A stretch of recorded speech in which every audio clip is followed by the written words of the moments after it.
This is a video where I'm going to describe my top 8 limited mechanics of all time.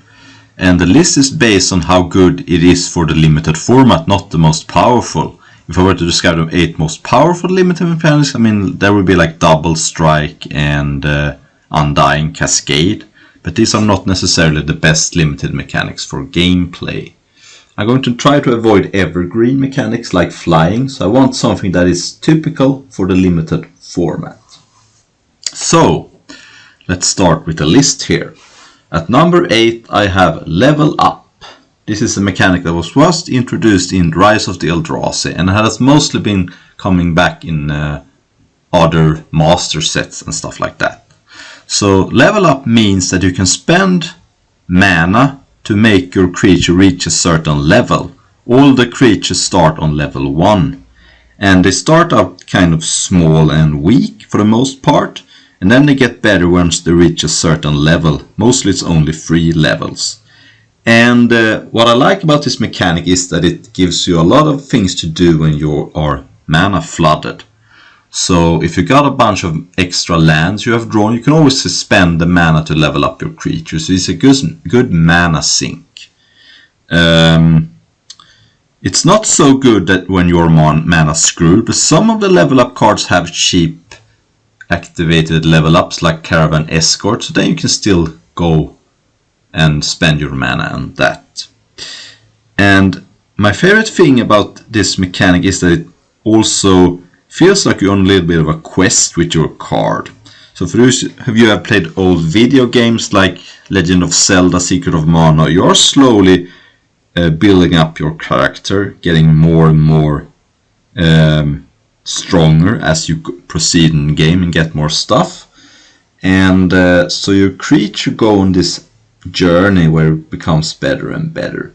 It feels very satisfying when you reach the last level on the card. And it also rewards you for planning ahead. How likely are you to reach this final level where you might get a good payoff? Like for example, Lord of Shatterskull Pass is a card that has an insane ability when you reach the last chapter. But if your opponent has a removal spell, before that you can get very behind in tempo. So you have to weigh the options, how rewarding is the payoff and how likely are your opponent to disrupt it. I think that Level Up works best in an environment where the removal is balanced. You don't want it to be too good, because then your level up creatures is never going to reach the final level if it's relevant. And you don't want the removal to be too bad, because then your level up creature might just run rampant over the format. So number 8 was Level Up. Number 7 is Suspend, introduced in Time Spiral. And it is an ability that lets you spend mana to put the card in the exile zone from your hand instead of casting it. Then you have to wait a couple of turns, and then when it comes into play, it comes into play with haste. And what I like about Suspend is that it is good when you're mana screwed.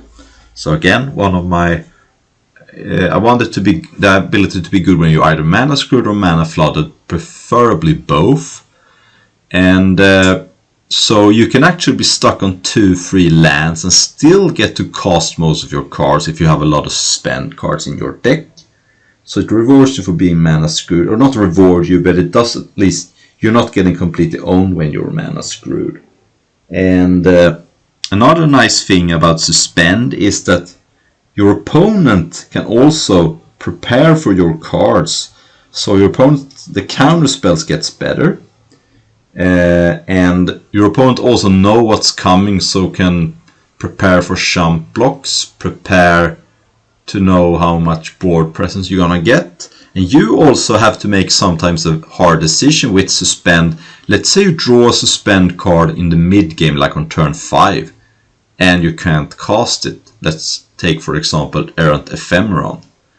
Do you wait and try to reach 7 mana, or do you suspend it and it's going to be pretty delayed, but at least you are guaranteed to get it to play at some point, where if you hold it in your hand now you may never get to cast the card. So it presents some interesting decisions. And really rewards you for planning out ahead, also both for you, your suspend creatures that is coming, and your opponent's suspend creatures. That was number 7. Number 6 is Delirium, one of the first 2 graveyard mechanics I have. And Delirium is an ability that when you have 4 different card types in your graveyard, the card gets a bonus. Sometimes the card does very little without Delirium, sometimes it just gets a little bit of a buff in power and toughness or ability. And I like Delirium way more than Threshold, which is an old mechanic, because here it actually matters what kind of cards you are putting in your graveyard and in your deck then. So you want to have some, it really rewards you for treating your deck like a unit. You want to have artifact, maybe you can play artifact creatures. You want to have some enchantments that goes to the graveyard somehow. Something like a Dead Weight is usually a very good card in a Delirium format. And it doesn't just reward you for milling yourself randomly and blindly. You have to plan your deck building and your gameplay for it. Whereas for Threshold, you just wanted to dump as many cards into your graveyard and it didn't really matter what kind of cards they were. So I like Delirium because it rewards you for deck building. It also isn't. It also is an ability that doesn't just overwhelm you, the opponent. So it takes often a lot of time to set up, and when you get there, it can feel very rewarding. So one of the better graveyard mechanics. Number 5 is Lesson and Learn, and I put this together because they are hard to separate the two. They're like two lovers. So this is Strixhaven mechanic, where you have cards that learn, which makes you get a lesson from your sideboard, or you can rummage, which is something that you almost never want to do, but it is a good backup plan if you run out of lessons or the lesson you have in your sideboard doesn't do much right now. So this is really rewarding during the draft, so you have to always think about how many lessons do I want to draft and how many learn cards do I want to get. What happens if I get only learn cards and no lessons? Or what happens if I pick some lessons but don't get enough learn? And it also, not only during draft, you also have to during deck play. Do I have to play this sort of marginal learn card just so I can have enough lessons to get, so I don't, let's say you have something really insane like Mascot Exhibition, you almost want to play almost every card with learn on it, but it can be a little bit more marginal, so it really creates a very cool way to plan your draft and your deck building, and it plays out really nicely, so you can get double reward for casting instant and sorceries, because the lesson is an instant and sorcery, and then you're getting a sorcery. So you get to cast 2 spells, so it rewards you for that. And it also means that if you're flood out, you can have more time to cast your lessons. And some of the lessons are X-spell, like Fractured Summoning, so it even rewards you for being a little bit more flooded. And of course, it would be hard for me to mention it without a really great design, which is Environmental Sciences, 2 mana lesson that gets you a land and 2 life. So it also means that you will very rarely get screwed. If you got 4 or 5 learn cards in your deck, you're gonna have a very hard time getting screwed in that. You can get the color you need or the land you need, getting a little bit of life. And later in the game, you can just ignore Environmental Science. You don't even have to get it. Get something else. Number 4 is Morph, and I have a little asterisk about Morph, which I will get to in the end, where I think they need to probably change the power and toughness a little bit to fix Morph for more modern times. But Morph is an ability that lets you cast a creature for 3 colorless mana as a 2/2 face down. Your opponent doesn't know anything about it except that it is a Morph. And you can turn it face up anytime by playing the Morph cost, which can be colorless or could be 1 or different colors. So you can sometimes play Morph, so you don't even have a possibility to turn up. So that's another interesting thing about Morph. You can actually sort of trying to bluff your opponent by playing a card that they may think is more threatening than it really is, but it's just a 2/2 for free, and you want your opponent to spend like a removal spell on it, maybe like a small burn spell. So the thought process is that your opponent has to kill the morph before it turns up, and then it turns up that you couldn't even turn it face up. So that's an interesting mind games you can do with morph. But what I really like about morph is that it rewards you for knowing the format when you're playing against it. So during Khans of Tarkir, there was an old rule that said that 5 mana is the spot where your opponent gets to do some really nasty things with the morphs. Before 5 mana they were usually not very backbreaking, but once you reach 5 mana the creature would be pretty large. And then it would turn into a nice, interesting guessing game. What kind of morph is this? And sometimes you have no way around it getting blown out, but sometimes you can double block, sometimes you can block several creatures, so if your opponent can only morph up one, maybe you can still get a favorable trade. And sometimes you can sort of get a read of what kind of morph it is. And I really like that it also protects you when you're color screwed. So if you're color screwed, you can still cast your morph, and then later in the game, once you draw your color that you're missing, you can turn it up. And it also helps a little bit against mana screw, because you can still cast a 3 mana card.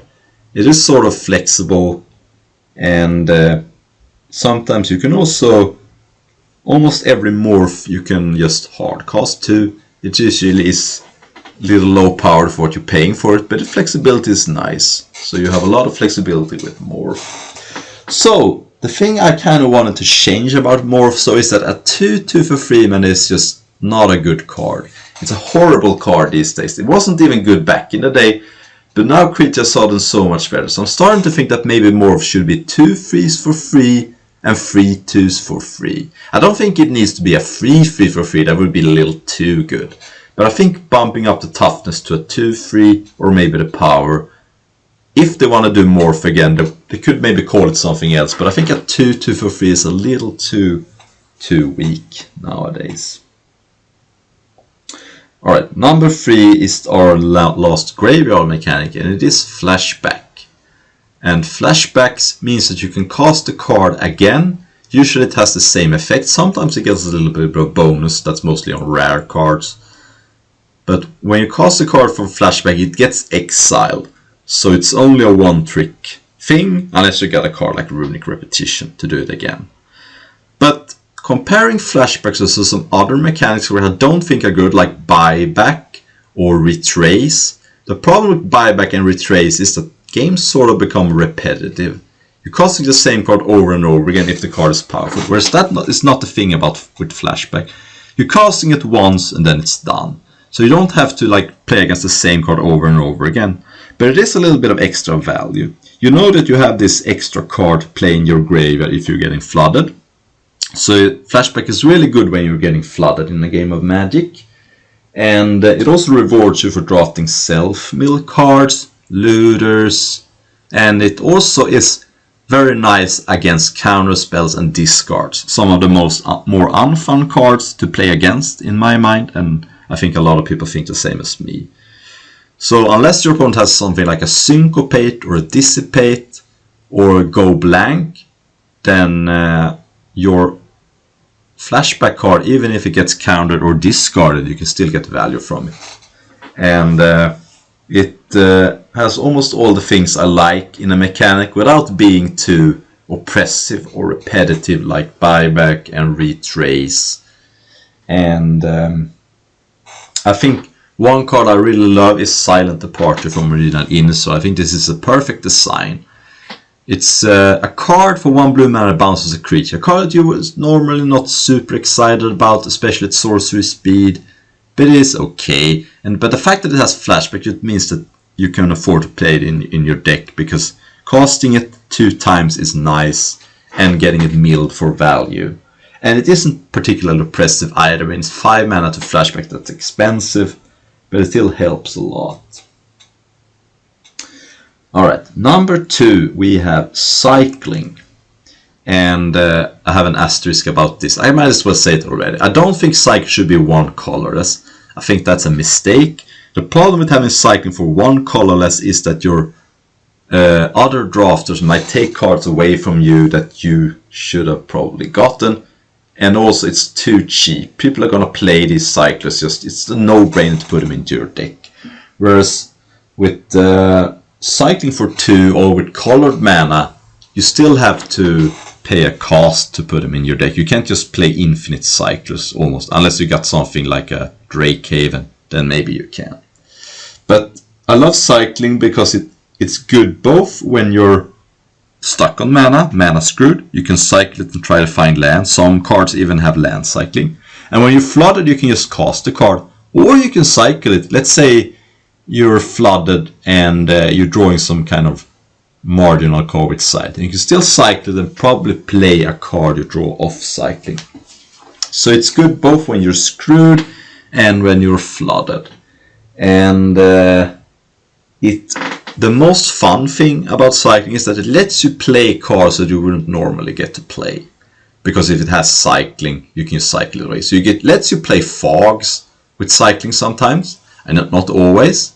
But it's really nice to get to play with these cards because they're usually not good enough to main it. But it is kind of fun to get your opponent with a fog sometimes. And if the fog has cycling, you can afford to play it. You can play like artifact removal with cycling, which is usually not good, but then you can have an answer in a game 1 against a really annoying artifact bomb that you would have been cold to otherwise. And the fact that the card has cycling means that you can play more narrow answers and more fun cards. So I really like cycling, but I don't want it to be one colorless. I think it's okay if it's one blue, like Stripped Rewinder. And of course, cycling also means that the card goes to your graveyard, so you can work with graveyard reanimation. So my favorite cycling card is probably Greater Sandworm. It's a 5 green for a 7/7 that can't be blocked except by creatures with power greater than 2, and it has cycling 2. So it's just a nice card to play because you can cycle it early, and at later game you have a little harder decision once you're reaching closer to 7 mana. Do I cycle it or do I wait to play it? And it works perfectly with reanimation. So it's a very good card to reanimate. One of my favorite decks in Ikoria was green-black reanimate. Wasn't the best deck, of course, cycling was, but even though this card had cycling, it led to some really sweet games. Okay, and number 1 is Kicker. And an old saying is that Kicker, every mechanic is Kicker. So if you have the prototype from Blood or Sword, that's kind of like a Kicker. You are playing the cheaper version as the original card, and then the Kicker is to cost the more expensive card. And Kicker is just a very nice mechanic because it gives you flexible. It also means that games play out very differently every time. So let's say you have a card like Vineshaper Prodigy from the last set. It means that every time you have this card, there are 2 options to play it, and both are reasonable. I think one of the successes with Kicker is that most of the time Kicker cards are reasonable to cost without Kicker and good when you're playing them with Kicker. So it's almost like this is 2 cards in the format. It's a 2 for 2 or a 2 for 4 that lets you look at the top 3 cards, take 1. So it means that games play out almost differently every time. Kicker is also good when you're mana flooded. You get to cast your Kicker cards. They're okay when you're mana screwed because you can cast a cheaper version. And they are sort of a glue for every card. I think that something like a what's it called, the card from Zendikar Rising, the name escapes me at the moment, that gives you a 2 Roost of Drakes. That can sort of taint a Kicker because it's a little too good. I think it's fine to have Kicker payoffs, but I don't think it's necessary to have a mechanic that rewards you for casting a bunch of Kicker cards. I think that the mechanic is just very good on its own. And my favorite Kicker card is probably Into the Roil. I think this is just a very good card It's a card that you want to kick most of the time, but it's not a horrible card to cast just straight up 1 and a blue bouncer and non-land permanent. But it's a card that you wouldn't normally get to play. And much like cycling, Kicker sort of makes you get away with playing cards you wouldn't normally play.